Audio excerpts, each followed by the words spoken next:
I work independently to support children who've been trafficked or at risk of exploitation, and I do everything within my power to keep them safe. As a social worker, I've supported children who are put in these hotels.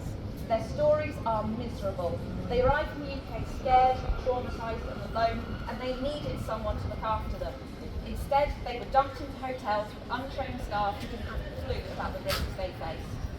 The Home Office were warned over and over again that these children were at risk. As members of the Brighton and Hove community, we met with the Home Office in the summer of 2021 when the Home Office first opened, and we raised our concerns for their safety, but we were ignored. Hundreds of children's charities and human rights organisations wrote to the Home Office expressing concern, but they were ignored. Even the police told the Home Office they were concerned for the children's safety, but they were ignored as well. Instead, this government chose to continue its demonisation of people seeking safety. They used rhetoric that we warned them would frighten children and make them vulnerable to exploiters.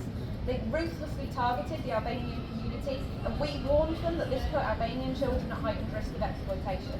They introduced the inhumane Rwanda policy, which we warned them would force vulnerable people underground and into increasingly dangerous situations. How many warnings were they given? Yet it took hundreds of missing children and a major public outcry for the Home Office to finally empty the hotels and put these children into the care of local authorities where they belong. But even then, the Home Office refused to admit fault for what happened. They're not young children, they're 16 and 17 years old. They're all male, they're Albanian, they're free to leave if they want to.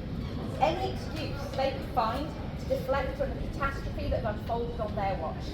This dying government, when confronted with the scale of their failure to protect the world's most vulnerable children, doubled down and looked for a way to blame the children. They claim that harsh... Stop hotels! Home stop hotels! Home stop hotels! Thank you very much. Thank you for Hermione for talking from Care for Calais.